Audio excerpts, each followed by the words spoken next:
I've been married to my husband, Nick, for 4 wonderful years. He is a great husband.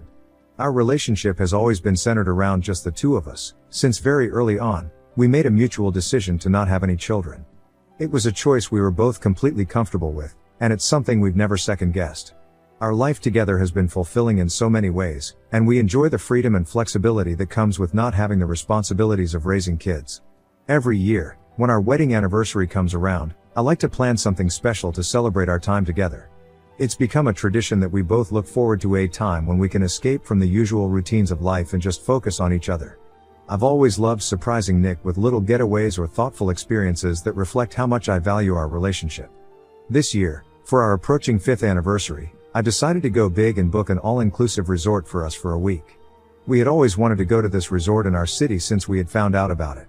I wanted to treat us to something indulgent, a full week of relaxation and pampering, where we didn't have to think about anything but focus only on enjoying each other's company. We've both been working hard, and this felt like the perfect way to recharge and reconnect. I talked with Nick before booking the stay, and he seemed pretty excited about getting some time off from work.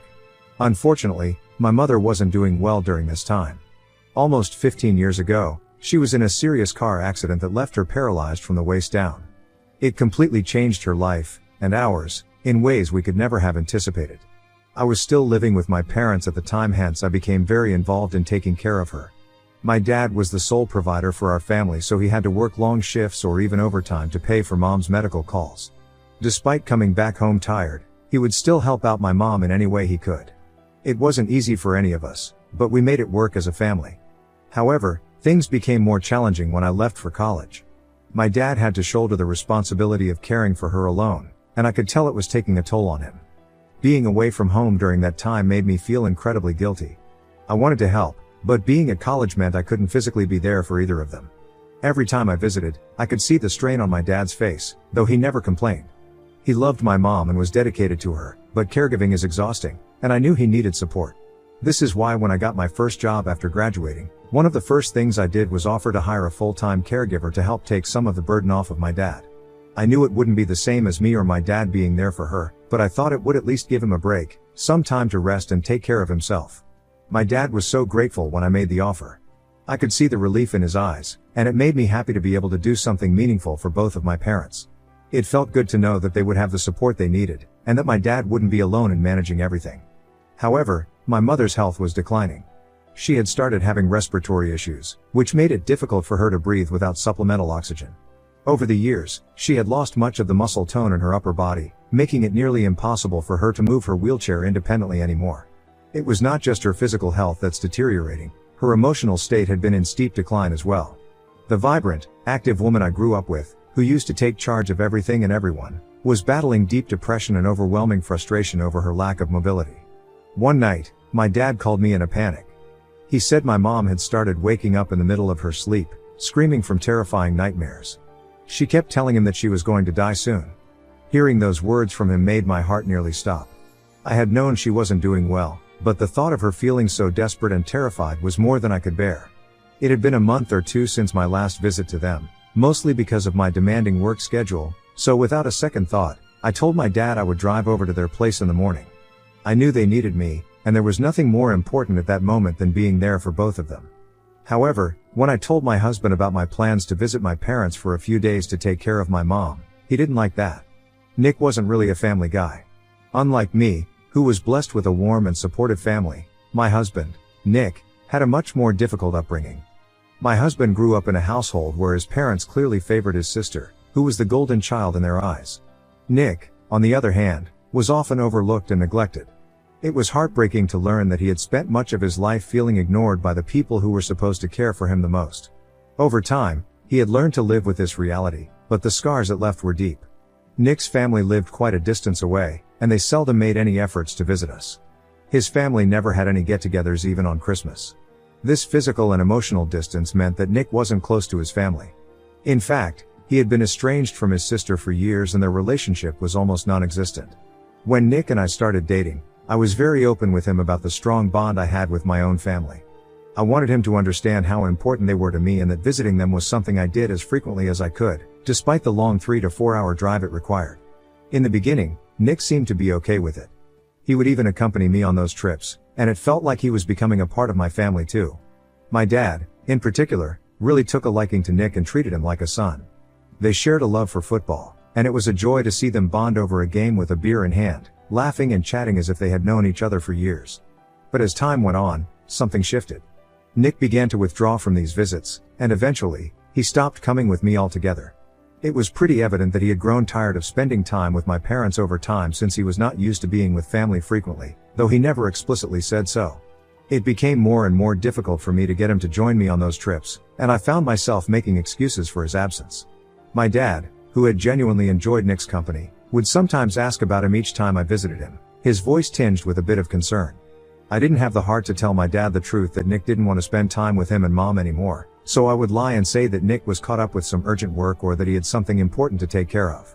I knew that Nick's past experiences had shaped him in ways I couldn't fully understand, so I tried my best to be understanding. I had reduced my visits to my parents a lot as a result since Nick never liked it. However, this time was different. My parents needed me. Hence, I packed my bags to visit them. When I arrived at their home, I was filled with a mix of emotions: happiness to be with them, but also a sense of worry that had been lingering in the back of my mind. My dad had mentioned over the phone that my mom wasn't doing well, but nothing could have prepared me for the reality of seeing her in person. As soon as I saw her, my heart sank. She looked so much thinner than I remembered, almost frail, and it was clear that her health had deteriorated more than my dad had let on. Her once vibrant hair had started falling out, and she seemed like a shadow of the strong, lively woman who had raised me. It was painful to see her like this. But I pushed those feelings aside because I knew what I needed to do. I needed to be there for her and for my dad, who had been doing his best to take care of her on his own. Over the next few days, I took on the responsibility of cooking for everyone, giving my dad a much-needed break. I knew how much he loved the meals my mom used to make for him, so I made sure to prepare some of his favorites, hoping to bring a bit of comfort and normalcy back into our home. Seeing the contentment on my dad's face as he enjoyed those meals meant everything to me. I tried to spend as much time with both of them as I could, whether it was sitting by my mom's side, talking to her softly, or sharing a quiet moment with my dad after dinner. I knew that just being there made a difference, even if I couldn't change the situation. At night, after everything had settled down, I would call Nick to let him know how things were going. I told him about my mom's condition, how worried I was about her, and how my dad was holding up. However, Nick didn't really care much or show any sympathy. Whenever I would share updates about my mom's worsening condition, he would often tell me I was stressing him out about my family problems and that he needed to relax after work. I tried to convince myself that he was probably just exhausted after a long day at work and didn't have the energy to engage more deeply. But in my heart, it stung a little. I wanted him to understand the gravity of what was happening and to offer some comfort, but as our anniversary date approached, my mom's condition took a frightening turn for the worse. She began vomiting blood and bile, was unable to keep anything down and was struggling to sleep at night. I would stay up with her for hours at night and listen to the radio with her just to calm her down. It was terrifying to watch her suffer like this. We visited the doctor and he prescribed her medication to manage the symptoms, but he made it clear that things were becoming more serious. When Nick called me, asking about when I would be driving back home so we could start packing for our approaching vacation, I told him, with a heavy heart, that I was having second thoughts about going on vacation. I explained that my mom's health was rapidly declining, and I wasn't sure if it was the right time for me to leave her. Nick didn't take this well. He snapped, telling me that a one-week vacation wasn't going to kill my mother and that he needed to spend time with me too. He went on to tell me how I always prioritized my disabled mother over him and he felt neglected. His words hit me hard, and I felt a wave of guilt wash over me. He was right in a way. I was his wife, and our relationship was important. He needed me just as much as my parents did, and I could understand why he was upset. But at the same time, the thought of leaving my mom when she was so sick filled me with dread. I couldn't shake the fear that something terrible might happen while I was away, and if it did, I knew I would never forgive myself. How could I relax and have fun when my heart was back home, filled with worry and guilt? However, I didn't want to fight with Nick. I tried to calm him down and reassured him that I would come home in the next 2 days so we could go on the vacation as planned. When I finally mustered up the courage to tell my mom that I would have to leave in a day or two to go to my husband, she immediately started begging me to stay, her voice trembling with fear and vulnerability that I had never heard from her before. She kept telling me how scared she was of losing me, how she could feel something was wrong with her. I felt scared hearing that. Even my dad, who had always been the more stoic one, seemed deeply concerned. The fear in his eyes mirrored my own, and it was clear to me that they both needed me more than ever. At that moment, I knew what I had to do. I could always go on a vacation with my husband later, But I couldn't replace this time with my mom when she needed me the most. Later that night, I broke the news to Nick. I firmly told him that I would be staying with my parents and that I would be canceling the vacation. I knew it wouldn't be easy, but I hoped he would understand. Instead, he yelled at me, accusing my mom of being selfish for asking me to stay. He told me I was making a huge mistake and that I would regret this decision. I tried to reason with him, pleading for his understanding. I told him that if his parents were ever going through something like this, I would never prioritize a vacation over their well-being. I would have been by his side, supporting him through every step of the way, just as I needed to support my mom now. But no matter how much I tried to explain, Nick wasn't ready to understand. He kept saying that I was simply sacrificing away our vacation for absolutely no reason. It broke my heart to see him like this, so angry and unwilling to see my side of things. But I knew deep down that staying with my mom was the right thing to do. And as much as I wished Nick could understand the depth of my decision, I also had to accept that he might not, at least not right now. However, Nick made things between us even worse by asking me not to cancel the reservations. He went on to tell me that he was going to go to the resort without me. My heart sank as I processed his words. Confused, I asked him if he was sure if he would be comfortable spending a week alone at the resort we had planned to visit together for our anniversary. I thought maybe he was just saying it out of frustration and hadn't really thought it through. But then he told me that he wouldn't be alone since he would be inviting his female coworker, Bella, to join him instead. My mind raced as I tried to absorb what he was saying. For context, Bella was his subordinate at work, a woman 7 years younger than him whom he had known for only 2 years. I knew they were close, but I had never worried about their relationship before. Nick had always been open with me about his friendship with her. At work parties, I would see them laughing together, and sharing inside jokes, and I had never felt threatened by their connection. Even when I heard that Bella referred to herself as Nick's work wife, I didn't give it much thought. I figured it was just a harmless crush, the kind of workplace flirtation that didn't mean anything. But never in my wildest dreams did I imagine that Nick would suggest taking Bella on a vacation that was meant to celebrate our marriage, our anniversary. I couldn't believe what I was hearing. Nick went on to tell me that he wasn't going to throw away his vacation time just because I had decided not to go with him.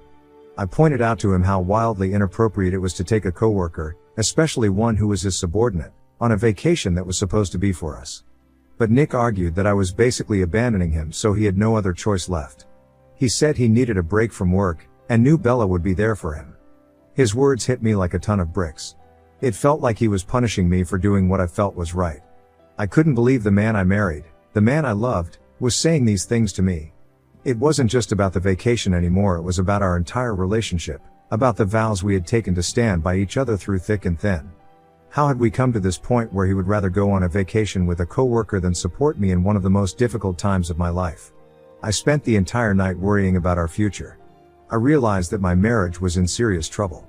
Nick's decision to go on this vacation with Bella wasn't just a sign of his frustration, it was a sign that something was deeply wrong between us. The next day, when Nick demanded again that I call the hotel and change the reservation to include Bella instead of me, I yelled back at him, telling him that if he was really set on going through with this, then he needed to make these changes himself. I wasn't going to help him erase me from our plans. After the call, I sent him all the booking details and then collapsed into tears, feeling utterly defeated. As I cried, I must have been louder than I realized because my dad came to check on me. He gently asked if everything was okay and assured me that if I needed to go back home, he would take care of Mom. I shook my head, still crying, and told him that I wanted to stay. If Nick was really going through with this, what was the point of me going back? The thought of returning to a house where I was clearly not valued, where my husband had chosen someone else over me, was unbearable. It felt like the life I had known, the life I had worked so hard to build, was falling apart. In the end, Nick did end up going to the resort with Bella. From the resort, he even had the audacity to post multiple pictures online, images of them drinking cocktails, watching the sunset together, hiking together. The sight of him smiling with her in the photos, in the very place we were supposed to celebrate our anniversary, made me feel sick. Soon, I started getting messages from some friends and cousins who also followed Nick on social media, who had seen the photos with him and this woman, asking if everything was okay between Nick and me. Their concern was genuine, but it only deepened my sense of humiliation. It was as if the private pain I was experiencing had been dragged out into the open for everyone to see. I felt sick, ashamed, and utterly confused. Clearly Nick was knowingly humiliating me. I tried my best to convince myself that maybe nothing inappropriate was happening between Nick and Bella, that they were just relaxing and enjoying the break. But no matter how much I tried to rationalize it, I knew in my heart that what Nick was doing was wrong on so many levels. It wasn't just the possibility of something sexual happening. It was the sheer indecency of it all, the betrayal, the disregard for our marriage, and the way he was punishing me for not going with him. The realization that the person I had devoted my life to could be so uncaring, so spiteful, was shattering. Just when I thought things couldn't get any worse, life dealt me the most crushing blow. It was just 3 days after Nick had left for our vacation with Bella, and I was still trying to process the betrayal when in the middle of the night, my mother passed away. My dad found her in the morning, and the sound of his heart-wrenching cries broke through my sleep like a nightmare came to life. I rushed to see what had happened, and when I saw her, lifeless and peaceful, I fell to my knees. She had been suffering long enough, and the only solace I could find in that moment of utter devastation was that she had passed away in her sleep, without further suffering. With her, I felt like a part of me had died. My dad somehow managed to collect himself enough to call the ambulance and begin making the necessary funeral arrangements. I was numb and disconnected from reality throughout all this. The pain was so deep, so all-consuming, that I couldn't think or function. I don't know how he did it. The only thing I could think to do was call Nick. I was desperate to hear his voice, to find some comfort in the person who was supposed to be my partner in life. Through my tears, I dialed his number, praying he would pick up and be there for me in this darkest moment. But he didn't answer. Not once. I called him over and over, leaving message after message, pleading for him to call me back as it was urgent. But there was nothing. No response. My husband couldn't even be bothered to pick up the phone when I needed him the most. After my mom passed away, my friends and family rallied around me. They were there for me during the funeral, offering their support and love, but I was barely aware of anything that was happening. I remember spending hours in my mom's room, lying on her bed, unable to move or face the world. I was too depressed to even check on my dad, who was grieving in his own way. I had lost my mother, and she was never coming back. Despite all the pain and grief, I couldn't shake the thought that I had made the right decision by staying with my mom in her last days. The universe had guided me to be there with her, and for that, I was grateful. I couldn't imagine the regret I would have felt if I had actually left her to go on that vacation. When I finally mustered the strength to open my social media to check on Nick since he had still not called me back, what I saw confirmed my worst fears.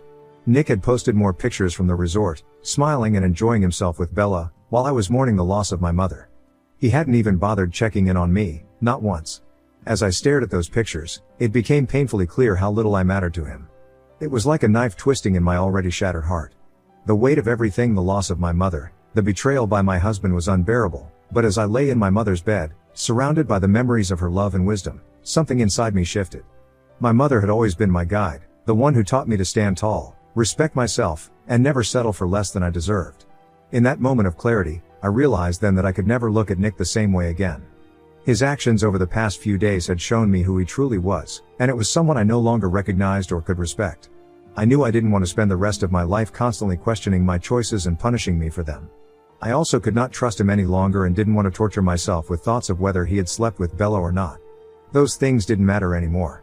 What mattered was the realization that the man I thought I knew was gone, replaced by someone who had chosen to spend our 5th wedding anniversary sipping cocktails with another woman while I was burying my mother. The next day, with a heavy but resolute heart, I drove back to our house. I went from room to room, packing up my things, making sure to take everything that held any meaning to me. I wanted to be gone before Nick returned from his vacation with Bella. The thought of facing him, of hearing whatever excuses he might offer, was something I couldn't bear. I packed quickly, and left a note behind, telling him to enjoy his life with his work wife since I was done with him. Driving back to my parents' place, I felt a mix of sorrow and resolve. My heart was heavy with grief, but for the first time in days, I felt a glimmer of strength. I was reclaiming my life, even if it meant starting over from scratch. Nick had made his choice, and now I was making mine. After Nick returned home, he must have noticed my things were gone. I can only imagine his shock when he read my note and realized that I had packed up and left while he was away. It didn't take long for him to start calling me, the phone ringing constantly as if he could somehow undo everything with a few words. I knew my cousins had reached out to him, sending angry text messages about how poorly he had treated me by going on a vacation with his coworker while my mother had sadly passed away. He sent me multiple texts saying he had no idea and that he should have been there for me. He's been begging me to call him back. Nick's apologies now feel empty, like he's saying them just because he's finally facing the fallout from his actions. But where was this concern when I needed him? Where was his remorse when I was calling him, heartbroken and grieving, only to be met with silence? It's obvious to me now that his guilt is more about the backlash he's getting from others than any real understanding of the pain he's caused. Ida for leaving my husband after he spent our 5th anniversary with his coworker? Update 1. So to clarify, the reason I didn't want to talk to my husband first before taking this step to leave him was because there was nothing left to talk about. I can't trust him any longer. Even if he slept with Bella or not, he did this only to punish and hurt me. That's it. What else is there to discuss about this? Some of you are right, that I am being emotional and making rash decisions, but how many of your partners have spent their wedding anniversary with their coworkers and posted about it while you were grieving your mother's death? He doesn't have any sense of loyalty or respect for me, so why should I spend the rest of my life with him? Update 2. Thank you to those people who have reached out to me for words of comfort since my last update. I did talk to my dad about it and told him about everything.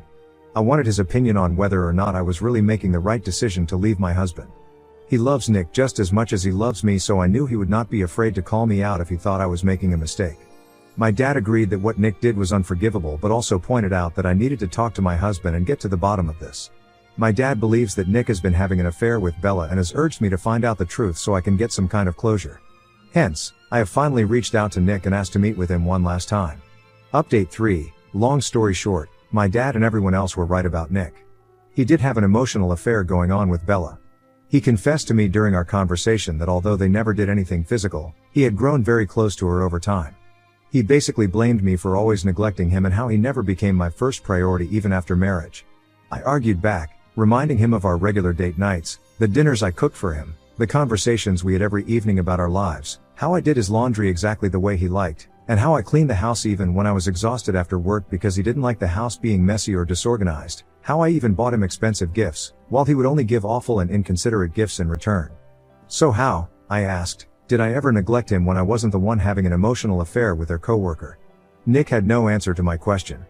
He admitted that taking Bella on the vacation was his way of messing with me and making me feel bad. He assured me that nothing ever happened between them, but I didn't believe him. He begged for forgiveness and almost broke down apologizing for not being there for me during my mother's funeral, but I didn't even flinch. Life is too short to stay married to someone who is this childish and immature. I'm going ahead with the divorce as planned. We don't have kids, so this is going to be straightforward.